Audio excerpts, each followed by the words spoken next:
কুমিল্লার দাউদকান্দিতে ৩টি যানবাহনের সংঘর্ষে দগ্ধ হয়ে শিশুসহ প্রাণ গেছে ৪ জনের। দুপুরে ঢাকা চট্টগ্রাম মহাসড়কের ঘটনা এটি।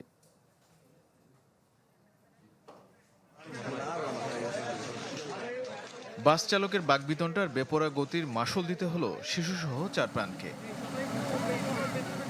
জানা যায়, ঢাকা থেকে ফেনী যাচ্ছিল পিবিএম নামের একটি বাস। পথে যাত্রীদের সাথে তুচ্ছ ঘটনায় বাকবিতণ্ডা হয় চালকের। এতে ক্ষেপে গিয়ে গাড়ি চালাতে থাকে বেপরোয়া গতিতে। এক পর্যায়ে কুমিল্লার বানিয়াপাড়া এলাকায় অটোরিকশা মোটরসাইকেলের সাথে সংঘর্ষ হয়। এ সময় মোটরসাইকেলের তেলের ট্যাঙ্কি থেকে আগুন ধরে ছড়িয়ে পড়ে পুরো বাসে।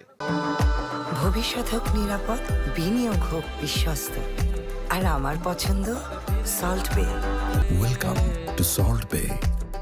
এতে বাস যাত্রী নারী, পুরুষ ও 2 শিশুসহ 4 জন দগ্ধ হয়ে মারা যান।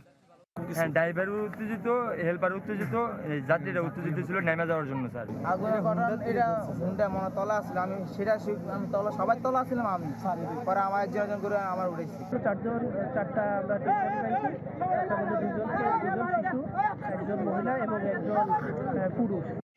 অন্যদিকে তীব্র কুয়াশায় প্রায় দুর্ঘটনা ঘটছে ঢাকা মাওয়া এক্সপ্রেসওয়েতে। শুক্রবার ভোরে নিমতলায় থেমে থাকা একটি ট্রাককে পেছন থেকে সজোরে ধাক্কা দেয় পূর্বাশা পরিবহনের বাস। এতে বেশ কয়েকজন গুরুতর আহত হন। পরে চিকিৎসাধীন বাসের সুপারভাইজার তারেক মারা যান। চুয়াডাঙ্গা থেকে আসা পূর্বাশা পরিবহন পিছন থেকে ধাক্কা দিলে ঘটনাস্থলে 15 জন আটকা পড়ে। সিরাজদি খান এবং শ্রীনগর ফায়ার স্টেশনের 3টি ইউনিট ঘটনাস্থলে এসে এই আটকা পড়া লোকদের উদ্ধার করে হাসপাতালে প্রেরণ করে। গতরাতে চট্টগ্রামের মিরসরায় দাঁড়িয়ে থাকা কাঠবাহী ট্রাকে ধাক্কা দেয় সেন্ট মার্টিন ট্রাভেলসের একটি স্লিপার বাস।